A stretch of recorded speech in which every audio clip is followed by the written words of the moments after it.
like 40 million copies or something have been sold now. Yeah. That's got to be some kind of record. Oh. Yeah, I just had to do it. I had to do it on my first day back. On your first day I'm back, so glad I following missed it the Oscars so much. too. That's what's making news in America this morning. Have a great day, everyone.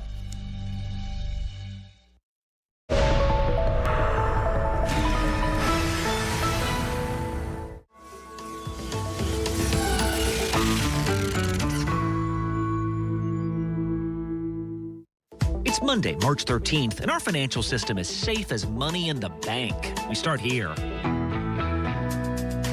After the biggest bank failure in years, the federal government takes over. When you put your money in the bank, you want to know that it's safe in the bank. We'll explain what happened and how this could end up affecting you. For 4 years, Mike Pence was as loyal as you could get. Well, his 4 years are up. President Trump was wrong, he said. His reckless words endangered my family. Bridges are burning in the GOP before candidates even announce. And the Biden administration wants to keep families together on planes. But were they being kept apart in the first place? The last thing you want to worry about is your 7-year-old child sitting several rows behind you. Inside the proposed new legislation this morning targeting junk fees. From ABC News, this is Start Here. I'm Brad Milkey. The concept of a bank run always sounds very old-timey to me. Like my mind goes back to Mary Poppins when all those men in top hats are rushing to get their money out before the bank simply runs out of money to give. There's something wrong. The bank won't give someone their money. Well, I'm going to get mine. Come along, young man. Every penny in this. And mine, too. And give me mine, too. It doesn't happen much anymore because we're supposed to have rules to deal with this. Your average account is FDIC insured, which means even if your bank goes bankrupt, belly up, the federal government will pay you back every penny you deposited with that bank up to $250,000. Well, late last week, there was a run on a bank on the West Coast. Breaking news out of the South Bay involving Silicon Valley Bank. Depositors hurried to withdraw money amid concerns over the bank's health. Now, remember what a bank is. It's not just a vault where money sits around. The bank loans it out, effectively investing in stuff to make extra money for themselves, for you, for their other customers. And if these loans or investments go bad, they can run out of money. But again, every penny insured up to $250,000. The only problem here was this bank catered to lots of accounts worth much, much more. Suddenly, much of that money appeared to be gone, resulting in the biggest American bank failure in 15 years. This weekend was all about figuring out the extent of this damage. Well, last night, hours before banks reopened for the week, the Treasury Department and Federal Reserve announced that these Silicon Valley Bank customers will indeed get their money back. What does that all mean, though? ABC's chief business and economics correspondent Rebecca Jarvis starts us off. Rebecca, this seems like a lot. Can you just walk me through what has happened here? Well, first of all, Brad, you really have to go back to the pandemic because Silicon Valley Bank, or SVB, is or was now the go-to bank for the tech industry and startups. And when those companies boomed during the pandemic, their deposits at SVB ballooned. And SVB took that money and invested it in treasuries and mortgage-backed securities. And this was back when interest rates were rock bottom. They were 0%, remember, a couple years ago. Now, in the last year, as interest rates have gone up, those securities that SVB owned have tanked in value. So SVB started selling these securities, and they told the market on Wednesday of last week that not only would they be selling them, but they were also trying to raise more capital. I start getting a ton of emails, Slacks, texts from other founders. And that set off fears in Silicon Valley among venture capitalists, among some of the funds, among some of the big startups that, wait a minute, is this bank in trouble? We're trying to save our seed round. We just raised our Series A, so the whole money is in there. Late Wednesday into early Thursday, all of these venture capitalists and startups and founders were contacting SVB to pull their money from that bank and to put it elsewhere into what they considered safer banks. Friday morning, woke up, checked our accounts. The wires had not gone through. And as a result, $42 billion on Thursday came out of the bank. And by Friday morning, they were insolvent. We wired out the money yesterday, but Silicon Valley Bank did not honor our wire. They could not cover the degree of withdrawals that people were coming in to make, and the FDIC took over on Friday morning, and now you've got a bunch of people who are shut out of their accounts. All our money is in the bank. I don't know how we're going to do our payroll. I don't know what we're going to do now. We can't pay our vendors today. What happens when tens of thousands of companies can't pay their vendors anymore? You mentioned that people are insured up to $250,000, and that's true. But whatever goes over that amount is uninsured. So a lot of the accounts, somewhere in the neighborhood of 95% of the money that SVB had was uninsured. And now I was going to say, Rebecca, like, how much should we? I hear someone's got $10 million in the bank and they only get back $250,000. Like, boo hoo. Who are these millionaires and these companies losing their money, and how does that affect other people? Well, it's not just millionaires. There are lots of founders who have spent years of their lives trying to create companies. The founders that I am close to run businesses with young, small, scrappy teams. My team is 15 people. And they banked with Silicon Valley Bank because that was the place where a lot of startups did their business. Something like half of all startups in the country have done banking with Silicon Valley Bank. We have more than 20 kids that depend on those salaries. And so when I think about the impact of this, I can make the next couple of payrolls, but if I have to go beyond that, like there are a lot of children that are going to be impacted that. Everybody wanting their deposits back at the same time was a big part of the problem that SVB faced. A bank is supposed to be one of the most secure places that you can work with, right? This is not some big bet. We are not putting all of our company finances in crypto. And that scenario can play out elsewhere. And if it did, that would be highly problematic. You have a number of the regional banks. For example, First Republic Bank has sent out messages saying its capital and liquidity remain strong. I do want to point out, regional banks and smaller banks live by a different standard than the big banks. The big banks that got the big bailout during the financial crisis, the strings that were attached to that were massive capital requirements that forced the banks to be in tip-top shape, and companies like Bank of America and JP Morgan, they already are the big beneficiaries of this fallout because startups that are pulling their money out of SVB are now putting their money into the big banks because they have more stringent standards, because they are sort of, in quotation marks, safer bets. And so that takes us up to last night, right? The Federal Reserve has been saying the banking system remains resilient and on a solid foundation, but some customers were worried that, this could spread to other banks. Like if Peter owes Paul, but Peter can't get his money back from SVB, Paul's bank would be in trouble potentially.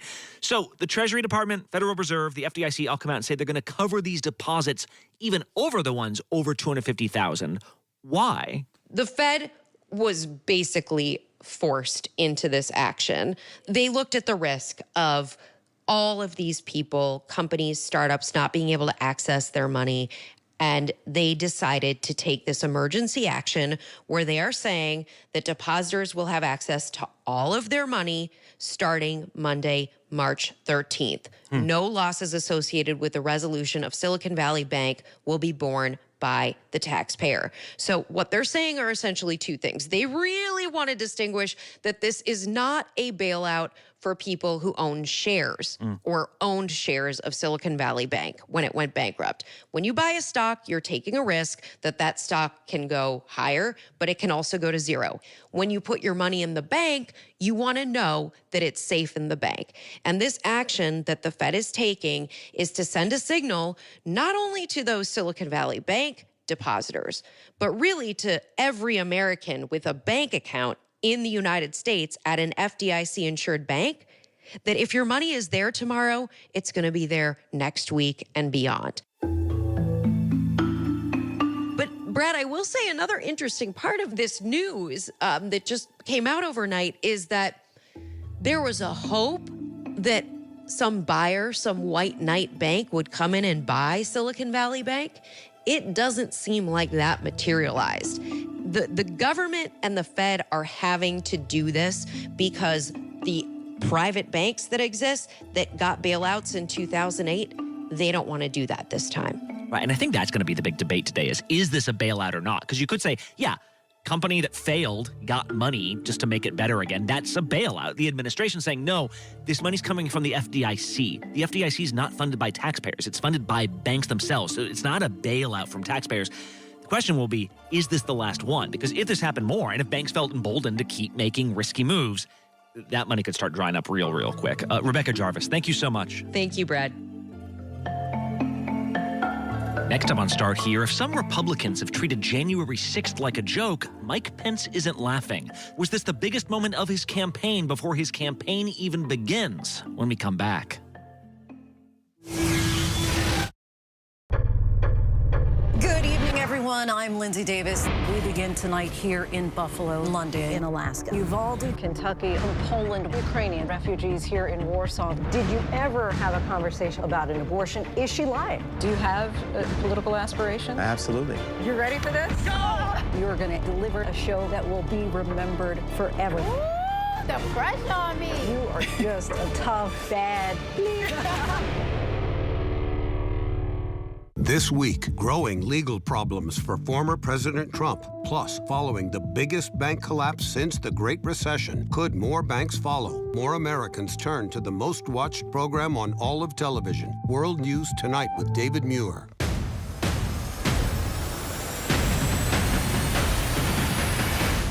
After an extraordinary news-making year, thank you for making ABC's This Week America's #1 news and politics show on Sunday mornings.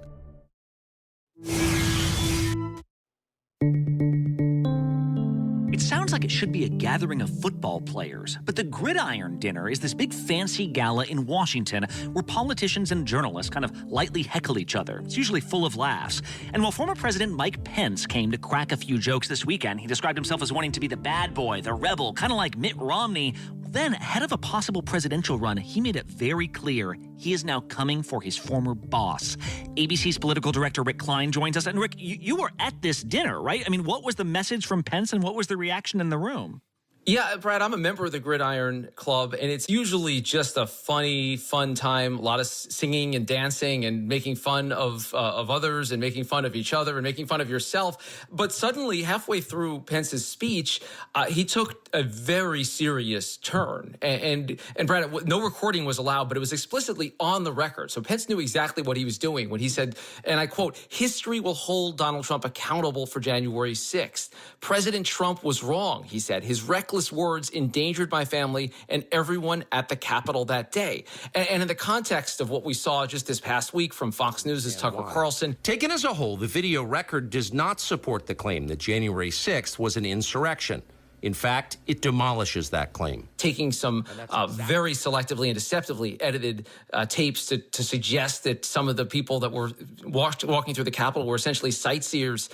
What Pence said is, quote, "Tourists don't injure 140 police officers by simply sightseeing. Tourists don't break down doors to get to the Speaker of the House. Tourists don't threaten public officials." It was a very strong message by former Vice President Pence that he does not look forward. He's not going to allow history to be rewritten in this way. Well, why now, though? Because Mike Pence's entire political persona for 4 years basically became, I will not deplore Donald Trump for any reason. But why wasn't he making these calls? That'd be a good question for him.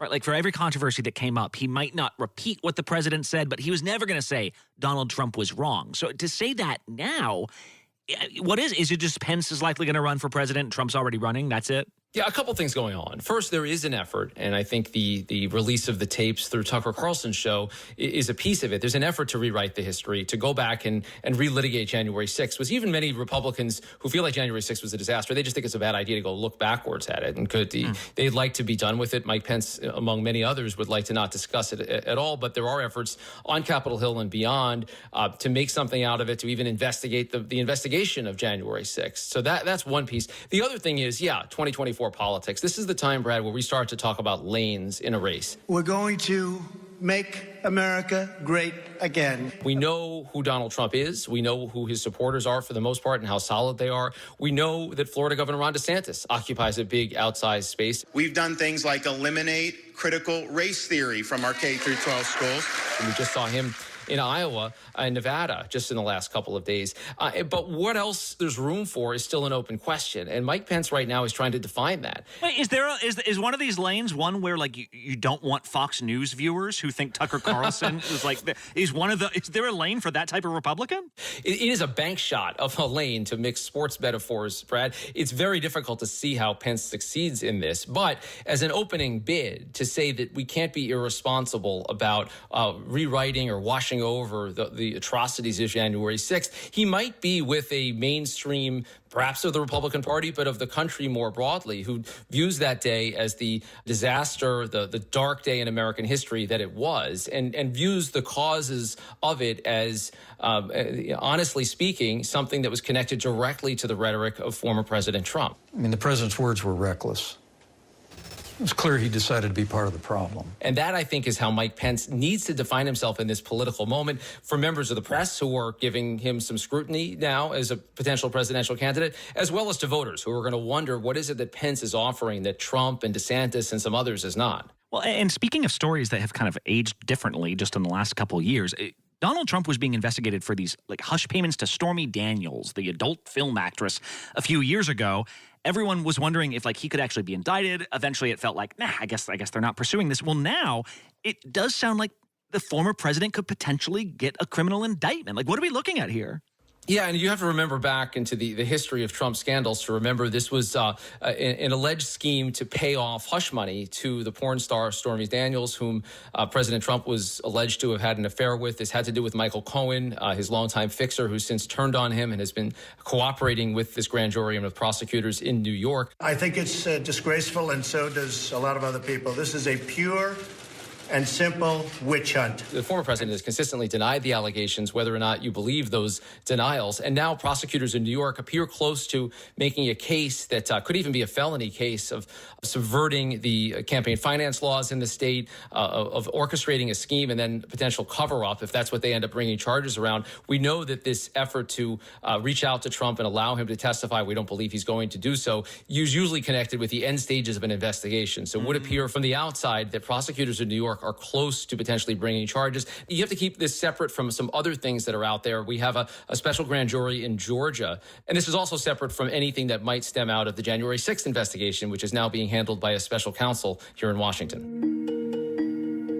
And I have to say, legal experts that look at all three of these potential areas of legal jeopardy probably view this New York case as maybe the weakest, also probably the smallest in the grand scheme of things. This was an alleged effort to obstruct campaign finance laws several years ago, did not have anything to do with the conduct that ultimately would lead us to the discussion around January 6th and the ugly, messy aftermath of the election. It never small potatoes to say a former president might be indicted, and yet when it comes to January 6th and classified documents, Stormy Daniels, we'll see what happens there. All right, Rick Klein, thank you so much. Thank you, Brad.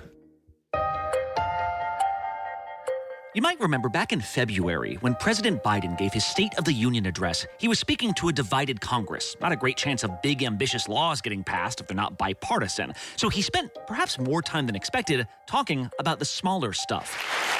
My administration is also taking on junk fees.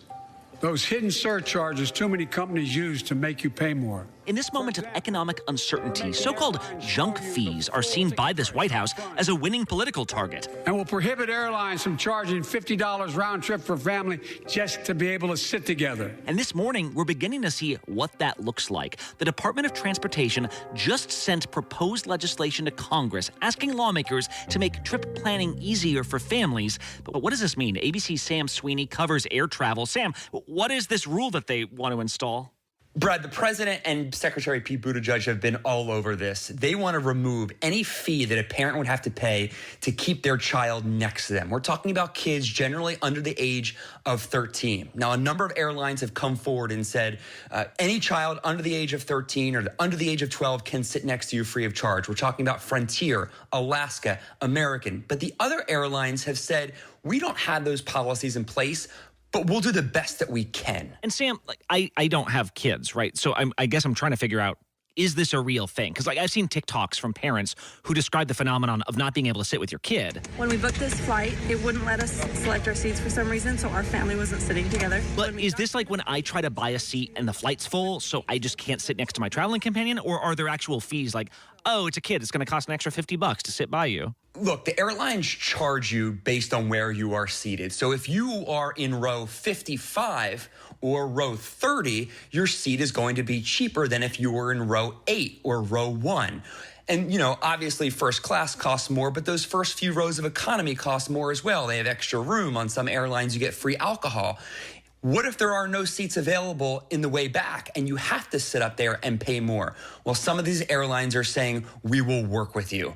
But on airlines, let's say Spirit, where you have to pay to choose your seat, you would have to pay for a child to sit next to you. And that's what the Department of Transportation wants to eliminate. Baggage fees are bad enough. Airlines can't treat your child like a piece of baggage. Think of it like this. You're going on vacation. You're already stressed. You're traveling with children. The last thing you want to worry about is your 7-year-old child sitting several rows behind you or several rows in front of you. You should be able to sit next to your child free of charge, and that's what this administration is lobbying for. Right, and obviously, like, a huge difference between, like, I can't sit by my husband and I can't sit next to my 7-year-old. Like, that's a huge problem. You can see how parents would feel almost penalized for, like, just exercising their parental judgment like that. Hey, you said right now there are only 3 airlines that make this part of their policy. What are the other airlines saying? Like, I got to imagine this comes up all the time for them. There's a lot of gray area. So like I said, Alaska, Frontier, and American have guaranteed it under their contract of carriage. And look, Brad, every airline is different. Southwest is one of the biggest outliers here because they don't have assigned seating. So what do you do if the government says that families need to be next to each other? Well, Southwest has said, look, we're always helping families. We allow them to board typically after the A group. So that's that first boarding group. And then there's plenty of seats available where families can choose to sit next to one another. Let's talk about United or Delta. They say they're going to do their best. They're going to work with families. It's very rare that a parent wouldn't be able to sit with their child. And Scott Kirby, the CEO of United Airlines, who has 7 kids of his own, recently said, I get it. Look, if there are no seats available that would allow you to sit next to your child, we will let you go to a different flight where there are seats, and we will let you do that free of charge.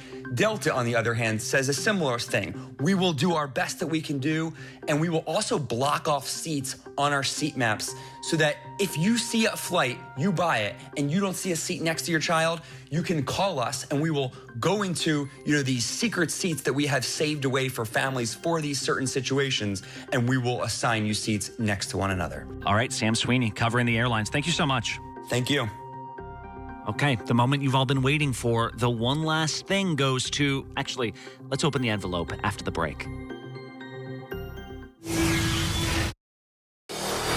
America's #1 news, ABC News. Most watched, most trusted, and streaming live to you anytime, anywhere, and free. This is ABC News Live, America's #1 streaming news, free to you 24/7. Watch America's #1 news whenever you want it, wherever you are, anytime. ABC News Live, streaming live and free on all platforms. 2 of the hottest rappers coming out of Atlanta. Young Thug and Gunna. Charged in a sweeping 56-count indictment. What is this? Rap is back on trial. You decide to admit your crimes over a beat, I'm gonna use it. What is happening? There's lots of us locked up in prison. We're not gonna let that happen on our watch. Not with hip-hop music, using our lyrics. We're gonna fight back. Rap, trap, hip-hop on trial. Only on Hulu. From America's #1 news comes the all-new ABC News app. If you love being in the know, you're gonna love this. Experience the all-new ABC News app. Download it now. Reporting from Walterboro, South Carolina, I'm Eva Pilgrim. Wherever the story is, we'll take you there. You're streaming ABC News Live. And one last thing. Everyone's nervous on Oscar night, but last night, perhaps those who were the most nervous were organizers themselves. He jerked! Why are you like this, Tom? Well, luckily, everyone kept their hands to themselves. Jimmy Kimmel took his most vicious swings at people not in the audience. If anyone in this theater commits an act of violence at any point during the show, you will be awarded the Oscar for Best Actor. And everything went more or less according to plan, including absolute dominance from the darling picture of the year, Everything Everywhere All at Once. And the Oscar goes to Everything Everywhere. Going into the evening, it had actually already won more Hollywood awards than any other film in a year, surpassing even that year Lord of the Rings seemed to win everything. I just won an Oscar. Jamie Lee Curtis won the first Academy Award of her career, and in a triumphant moment, Michelle Yeoh not only won her first Oscar, but became the first Asian woman ever to win Best Actress. And ladies, don't let anybody tell you you are ever past your prime. Throughout the night, people couldn't stop talking about the movie in general, but also about the acceptance speech from the man who played Michelle Yeoh's doting husband on screen.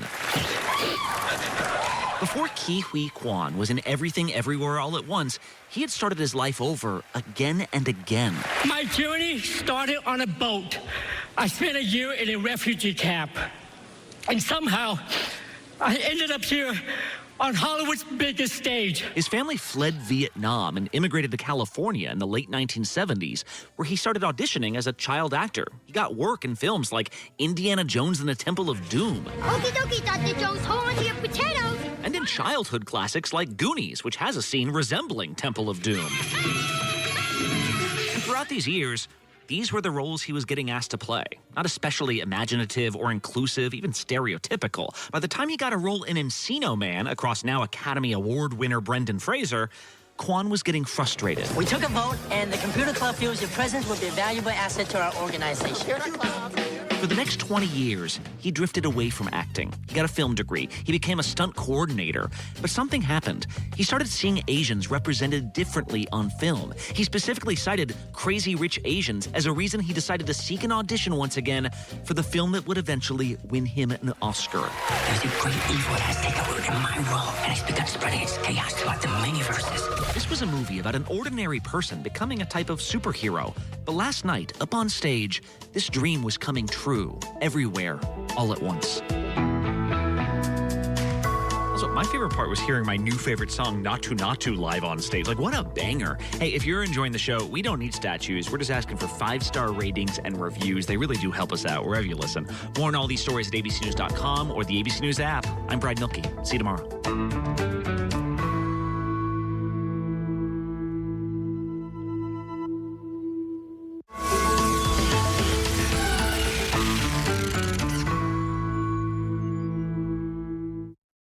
This is ABC News Live. The crush of families here in Poland. At refugee centers in Putin's Russia. On the ground in Ukraine. Close to the front.